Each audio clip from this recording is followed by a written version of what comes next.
और फिर भगवान चौथी मुक्ति का नाम है सारूप्य, भगवान के ही समान रूप हो जाना, पहचानी ना हो कि कौन भगवान है और कौन भक्त। भक्त और भगवान में तनिक भी अंतर भेद पता नहीं चलता। दो दिखते हैं लेकिन शक्ल एक जैसी, सूरत एक जैसी, पहचानना मुश्किल कौन भक्त है कौन भगवान। सारूप्य, भगवान के समान स्वरूप प्राप्त हो जाना। बोलिए शंकर भगवान। और भगवान पांचवी मुक्ति का नाम है सायुज्य। सायुज्य का अर्थ होता है भगवान में ही विलीन हो जाना। जैसे नदियां सागर में, सूर्य की किरण सूर्य में, चंद्र किरण चंद्रमा में विलीन हो जाती है, ऐसे ही ये जीवात्मा जब संसार के मोह बंधन से कट जाती है तो फिर भगवान में ये विलीन हो जाती है। फिर ना जन्म है ना मरण है, उसी का नाम है मुक्ति, मोक्ष, सदा के लिए अंत हो जाता है। बोलिए शंकर भगवान की जय। सदा के लिए मोक्ष की प्राप्ति। प्रलय, प्रलय शब्द सुना है ना आपने, प्रलय होता है। अब आप एक ही प्रलय के बारे में जानते हैं जो बुद्धि में सबके बैठी है कि भैया जब बहुत जल बरसता है ना, बहुत पानी बरसता है तो ये धरती डूब जाती है, चारों तरफ पानी पानी हो जाता है। और अधिक वर्षा भी कहीं घटती हो होती हो तो लोग कहने लगते हैं आज तो महाराज प्रलय हो गया था। बोलिए शंकर भगवान। क्या हो गया था आज? प्रलय, है ना। प्रलय शब्द का भी अर्थ है पर में ही लय हो जाना, मैंने जल निमग्न हो जाना, उसमें ही सब कुछ विलीन हो जाना, प्रलय। लेकिन प्रलय का अर्थ है पर मैंने परमात्मा, लय होना मैंने उसमें विलीन जो हो जाए उसका नाम भी प्रलय है। बोलिए शंकर भगवान। लेकिन शास्त्रों के अंदर 4 प्रकार की प्रलय का वर्णन है। प्रलय 4 प्रकार से होती है। एक प्रलय का नाम है नित्य प्रलय, और एक प्रलय का नाम है नैमित्तिक प्रलय, और एक प्रलय का नाम है प्राकृतिक प्रलय, और एक प्रलय का नाम है आत्यांतिक प्रलय। बोलिए शंकर भगवान। नित्य प्रलय क्या है? नैमित्तिक प्रलय क्या है? नैमित्तिक प्रलय होती है निमित्त से। जैसे ब्रह्मा के निमित्त से एक दिन जब ब्रह्मा जी का पूरा होता है तो जो प्रलय होती है उसका नाम नैमित्तिक प्रलय है, निमित्त से जो हो। और नित्य प्रलय क्या है? बोले जो आप रोज देखते हैं, कोई मर रहा है कोई जन्म रहा है, वो भी चला गया, ये नित्य प्रलय रोज ही हो रही, उसके लिए तो प्रलय ये जो चला गया, इसका नाम है नित्य प्रलय। जो ब्रह्मा जी के एक दिन पूरा होने पर होती है उसका नाम है नैमित्तिक प्रलय। और ब्रह्मा जी के एक दिन में 4 अरब 32 करोड़ वर्ष होते हैं मनुष्य के, तब होता है ब्रह्मा जी का एक दिन, और उसके बाद होती है इतने ही दिन वर्षों की रात्रि। इसलिए 8 अरब 64 करोड़ वर्षों का ब्रह्मा जी का एक दिन और रात्रि होती है। बोलिए शंकर भगवान। एक दिन रात्रि ब्रह्मा जी की, फिर कब 30 दिन हुए, कब 1 वर्ष हुआ, और कब ब्रह्मा जी की आयु पूरी होगी। और इस दिनमान से ब्रह्मा जी की अपनी आयु अपने दिनमान से 100 साल की है। बोलिए शंकर भगवान। शतायु 100 वर्ष, और अभी तक ब्रह्मा जी 50 वर्ष के पूरे हुए। 51वें वर्ष में प्रवेश है, और उसका भी पहले महीने का पहला दिन लगा है, और उस दिन की केवल मात्रा भी 13 घड़ियां व्यतीत हुई है, जबकि एक दिन रात में 60 घड़ी होती है। अब कब इसके बाद आधी आयु पूरी होगी ब्रह्मा की? ये तो ब्रह्मा की बात है। फिर विष्णु की भी अपनी दिनमान से 100 साल की आयु है, फिर रुद्र की भी, लेकिन महेश्वर की और शिव की आयु का कोई वर्णन कहीं भी नहीं है। बोलिए शंकर भगवान। हाँ, उसका नाम है नैमित्तिक प्रलय। और ब्रह्मा जी जिस दिन 100 साल के पूरे होते हैं, यानी ब्रह्मा के उस शरीर का अंत होता है 100 साल की आयु में जाकर के, उस समय जो प्रलय होती है उसका नाम है प्राकृतिक प्रलय। और फिर चौथी प्रलय का नाम है आत्यांतिक प्रलय। और ये आत्यंतिक प्रलय जो है सौभाग्यशाली जीवात्माओं को प्राप्त होती है, जिन्होंने भगवान की उपासना की हो, संसार से अपने मोह को, राग को, आसक्ति को हटा लिया हो, उसे इसी जीवन में आत्यंतिक प्रलय मिलती है, सायुज्य मुक्ति, मैंने परमात्मा में ही विलीन हो जाना। उनका कभी भी ना जन्म होता है, फिर ना ही मरण होता है। इसका नाम है आत्यंतिक प्रलय। बोलिए शंकर भगवान की जय। इसलिए भगवान लय पर मैंने परमात्मा, उसमें लीन हो जाना, लय हो जाना।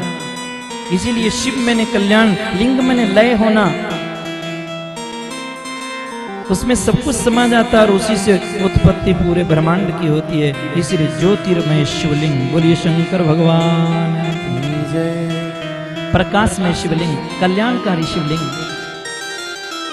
जिसमें सब लय हो जाए और जिससे सब कुछ प्रकट होता है। जो एक बीज है और बीज में कितना बड़ा वृक्ष छिपा रहता है। कभी देखना अपने वट वृक्ष मैंने बरोटे का बड़ा पेड़, उसका फल देखना अपने बैर के समान होता है। फल इसमें जैसा बैर होता है ना, इतना मोटा, और उसके बीच में छोटे छोटे दाने बीज के होते हैं। ये तो फल हुआ ना, बरोटे के पेड़ का जो फल है बिल्कुल आपको कैसा नजर आएगा, बैर के समान। फिर उसको तोड़िए और उसके बीच से देखिए, उसका जो बीज है वो बिल्कुल सरसों के दाने से भी छोटा है। और उसी सरसों के दाने जैसे बीज को, वट वृक्ष के बीज को तोड़ करके देखिए, किसी भी तरीके से देखिए, आपको कहीं नजर आएगा बरोटे का पेड़? नहीं दिखेगा ना।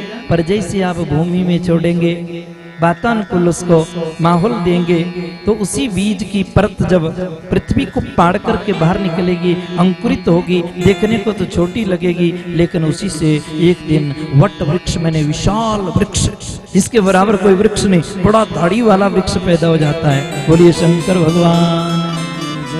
ऐसे ही वो ब्रह्म बीज है, वो शिव बीज है, और उसी से पूरा संसार प्रकट होता है। ये संसार इसका वट वृक्ष है।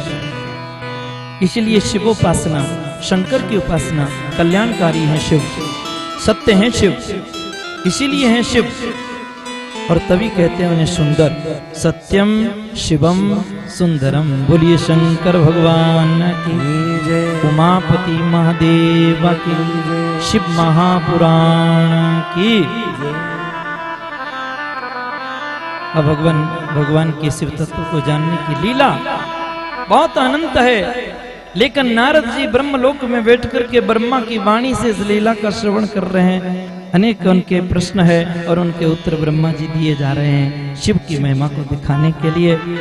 कल हम युद्ध कांड में युद्ध की लीलाएं श्रवण कर रहे थे, उसमें हमने गणेश भगवान जी के प्राकाट्य की कथा को सुना। फिर गणेश भगवान जी ने जो जबरदस्त युद्ध शिव गणों के साथ, रुद्र गणों के साथ, ब्रह्मा जी के साथ, विष्णु भगवान के साथ और उसके साथ साथ रुद्र जी के साथ किया, अद्भुत एक दृश्य व्यक्त किया उन्होंने। अंत में शिव के त्रिशूल के द्वारा उस बालक का शिरच्छेदन हो गया। और फिर पार्वती जी जब रुष्ट हो गई और उसे मनाने के लिए एक ही शर्त हुई, बालक को जीवित करना, नहीं तो प्रलय हो जाएगा। असंख्य शक्तियां पैदा होकर के देवताओं का भी नाश करने लग गई थी। बोलिए शंकर भगवान।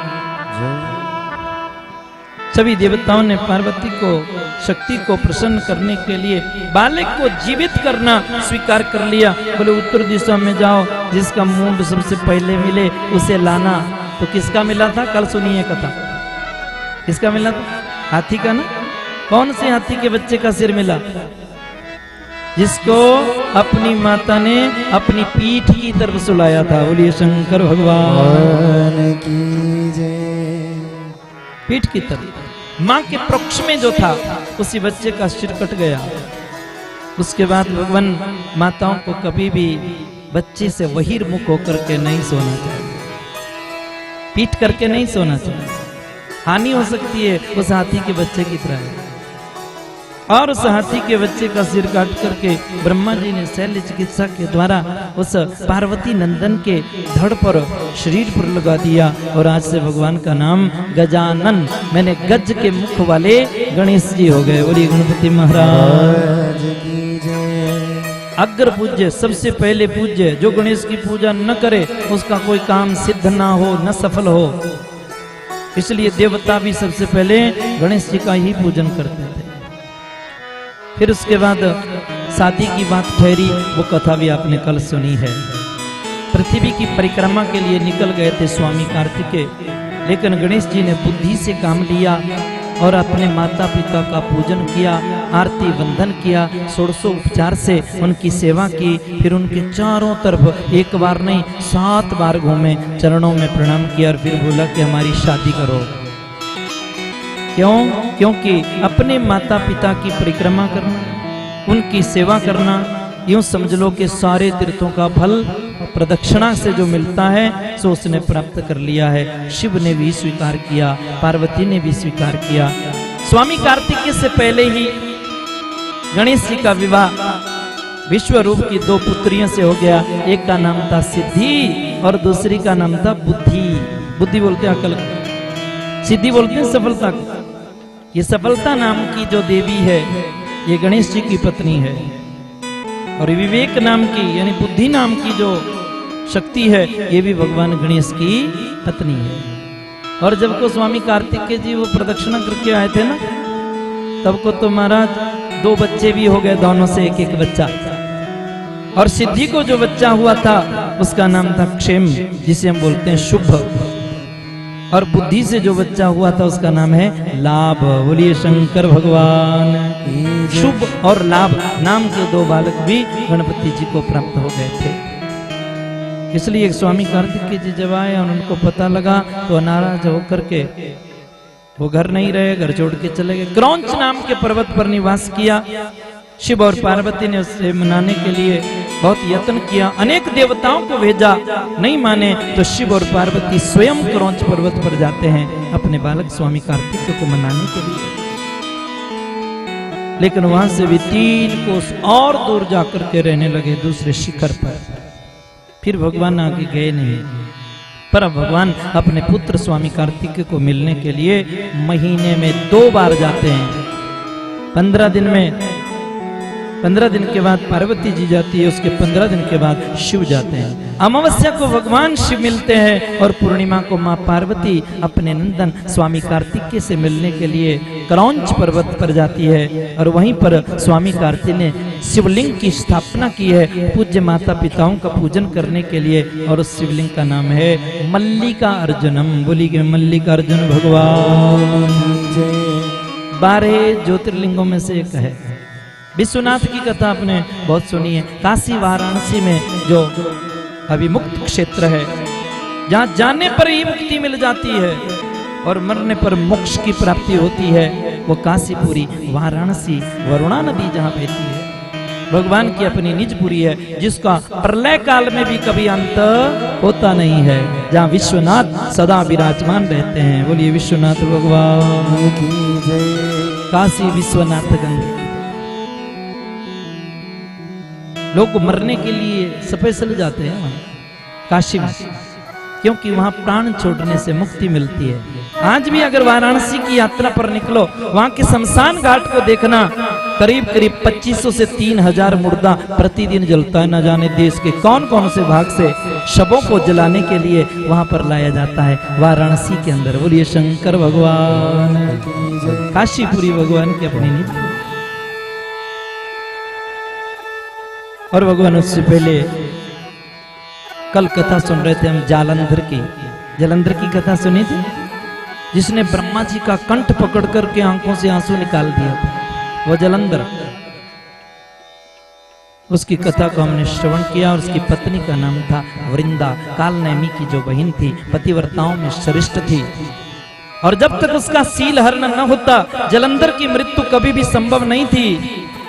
इसलिए रुद्र भगवान ने विष्णु भगवान जी को, पार्वती जी ने विष्णु भगवान को आमंत्रित करके आदेश दिया था शील को हरण करने का। और विष्णु भगवान जी जालंधर का स्वरूप धारण करके वृंदा के पास गए, उनके शील का हरण किया। और जब भगवान वास्तविक रूप में आए तो वृंदा ने शाप दे दिया था कि हे मायावी विष्णु, तुम पाषाण दिल हो पाषाण हृदय, पाषाण बोलते हैं पत्थर को, शिला पत्थर की तरह तुम्हारा दिल, जिन्होंने मुझ जैसी नारी के शील का हरण किया है, इसलिए शाप देती हूं कि जाओ पत्थरी हो जाओगे, शिलाई हो जाओगे। भगवान ने भी सहर्ष स्वीकार कर लिया था। उस दिन से भगवान का नाम शालिग्राम हो गया। बोलिए शालिग्राम भगवान की जय। और वृंदा ने भी उस शरीर का त्याग कर दिया था और वृंदा नदी बन करके बहने लगी और उस नदी का नाम गंडकी नदी हो गया, गंडकी नदी। और शालिग्राम ने भी उनके पास रहना ही स्वीकार किया। गंडकी नदी के पास ही मिलते हैं शालिग्राम। बोलिए शंकर भगवान। भगवान इतने आसक्त हो गए थे कि वृंदा की जो विभूति थी, राख थी, भस्म थी, उसी को लपेटकर चिता पर ही बैठे रहते। फिर देवताओं ने इस आसक्ति को देख करके रुद्र के परामर्श से भगवती की उपासना की और भगवती ने 3 देवियों के पास जाने की बात कही और 3 देवियों ने 3 बीज दिए, जाकर के चिता भूमि में बो दो। उन देवताओं ने उस बीजों को बो दिया जिससे 3 वृक्ष पैदा हुए हैं, धात्री, मालती और तुलसी। बोलिए शंकर भगवान। भगवान की बहुत प्रिय। उसके बाद ही उन्होंने चिता भूमि का परित्याग किया। तुलसी और मालती उनको बहुत प्रिय हो गई थी। अगली कथा आती है, एक गोपी है, गौलोक धाम की है ये गोपी। इसका नाम भी है तुलसी। क्या नाम है? तुलसी। भगवान श्री हरि की बहुत प्रिय है, कृष्ण की बहुत प्रिय है, राधिका कितनी प्रिय है। बहुत स्नेह करते थे भगवान श्री कृष्ण से। लेकिन एक दिन रास मंडल में रास हो रहा था, न जाने किस आवेश में आकर के राधिका को ईर्ष्या हो गई और उसी ईर्ष्या के कारण तुलसी को शाप दे दिया, जा तू मानुषी बनेगी, धरती पर जाएगी, पृथ्वी पर घूमेगी, तो गोलोक के धाम के योग्य नहीं है। तुलसी नाम की गोपी को शाप हो गया और इस धरा पर आकर के धर्मध्वज नाम के एक राजा थे, उनकी पुत्री के रूप में उसने जन्म लिया। उस समय भी उसका नाम तुलसी ही हुआ। बोलिए तुलसी मैया जय। ये उसी वृंदा का प्रारूप है जो वृंदा जालंधर की पत्नी थी और अपने सतीत्व के नष्ट होने से जिसने अपने शरीर का त्याग कर दिया था, जिसकी चिता भूमि में 3 वृक्ष पैदा हुए थे, वही वृंदा तुलसी है। बोलिए तुलसी मैया। अब ये देवी तुलसी माता धर्मध्वज नाम के राजा की पुत्री बन गई, पर इसके मन में कृष्ण के प्रति, हरि के प्रति, नारायण के प्रति, विष्णु के प्रति बहुत स्नेह है। और इसने ब्रह्मा जी से मंत्र लिया, उपासना की पद्धति ली और पति रूप में कृष्ण को, ब्रह्म को पाने के लिए तपस्या करने लगी। ब्रह्मा जी ने कहा तो देवी ऐसा करो, ब्रह्म ऐसे नहीं मिलते, वैसे तो तुम ब्रह्म की बहुत प्रिय हो, कृष्ण की बहुत प्रिय हो, नारायण की बहुत प्रिय हो, लेकिन फिर भी तुम्हें मानुषी बन के तप करना होगा ब्रह्म को पाने के लिए, तो भद्री का आश्रम चली जाओ। बद्रीनाथ, बद्री का आश्रम, विशालापुरी, जहाँ नर और नारायण हमेशा तप करते मिलते हैं। बोलिए नर नारायण भगवान की जय। उस पुरी में चले गए और तुलसी जो थी भद्रिका वन में, भद्रिकानाथ में एकांत में उस शीत ठंड में बैठ करके घोर तप नारायण की प्राप्ति के लिए, विष्णु की प्राप्ति के लिए, हरि की प्राप्ति के लिए और कृष्ण की प्राप्ति के लिए करने लगी। बोलिए कृष्णचंद्र भगवान की। दूसरी तरफ क्या हुआ कि राधिका को आज फिर आवेश आ गया। भगवान के एक अंतरंग सखा थे जो भगवान के ही अंग से पैदा हुए थे, नाम था सुदामा, और राधिका ने उसको भी शाप दे दिया कि जहाँ दुष्ट तो राक्षसी हो जाएगा, धरती पर जन्म लेगा। बोलिए शंकर भगवान की जय। अब ये सुदामा वो नहीं है जिसकी आप कथा सुनते हैं, जो ब्राह्मण भगवान का भक्त था वो नहीं। ये सुदामा गोलोक धाम का भगवान का अंतरंग सखा है, भगवान के ही अंग से पैदा हुआ है, भगवान का बहुत प्रिय है कृष्ण का। और राधिका ने इसे शाप दे दिया मनुष्य बनने का, धरती पर आकर के दैत्य राक्षस बनने का। और भगवान यहां पर एक दैत्य है, राक्षस है, और उस राक्षस का पुत्र बनकर के ये पैदा हो गया है। दंभ नाम है राक्षस का, जिसका बेटा बनकर के ये पैदा हुआ। दंभ का पुत्र नाम हो गया शंखचूड़। बोलिए शंकर भगवान। शंखचूड़ इसका नाम। लेकिन भगवान के हृदय से प्रकट हुआ था, कृष्ण का बहुत बड़ा भक्त था, और राक्षस होकर के भी इसने भगवान की भक्ति कभी छोड़ी नहीं है। छोड़ी नहीं तो ब्रह्मा जी की इसने उपासना की, अजय के लिए, अमरता के लिए, बलशाली बनने के लिए। ब्रह्मा जी ने भी 100 वरदान दे दिए और आगे कहा तुम्हें इस धरा पर आकर के विवाह करना होगा शंखचूड़। क्यों? क्योंकि तुम भगवान के अंतरंग सखा थे। राधिका के शाप से तुम्हारा जन्म हुआ है इस धरा के ऊपर दैत्य कुल में, इसलिए तुम परमात्मा का, ब्रह्म का, ईश्वर का अंश हो। और उधर भगवान की एक अंतरंग सखी है, राधिका की सखी, भगवान की प्यारी, नाम है तुलसी। उसको भी राधिका का शाप मिला है, वो भी इसी धरा पर पैदा हुई है। शीर धर्मध्वज नाम के राजा की पुत्री बनकर के वह नारायण की उपासना करती है, हरि को पति रूप में पाना चाहती है, बद्री का आश्रम में घोर तप कर रही है। लेकिन उसके 2 शादियां हो गई, इसलिए वो किसी अन्य से तो शादी नहीं करेगी, ब्रह्म से ही करेगी। तो इसलिए तुम ब्रह्म के अंश हो, तो पहला विवाह तुम्हारे ही साथ होगा उस तुलसी मैया का। बोलिए तुलसी मैया। इसलिए जाओ मिल लो उससे। और ये शंखचूड़ नाम का दैत्य राक्षस, दंभ का यह पुत्र चल पड़ा, पत्नी रूप में तुलसी को पाने के लिए बद्री का आश्रम पहुंच गया और उन वनों में उस देवी की खोज करने लगा।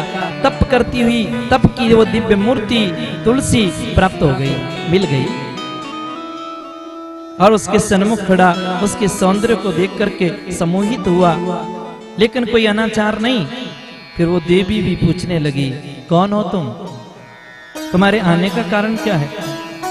अब शंखचूड़ कहने लगा, देवी हम ऐसे नहीं आए, हम ब्रह्मा जी की आज्ञा से आए और तुम्हें बहुत चाहते हैं और तुमसे प्रेम करते हैं और तुमसे विवाह करेंगे। ये मेरी इच्छा नहीं है, बल्कि ब्रह्मा जी की भी यही इच्छा है। बोलिए शंकर भगवान। ब्याह करो, शादी करो।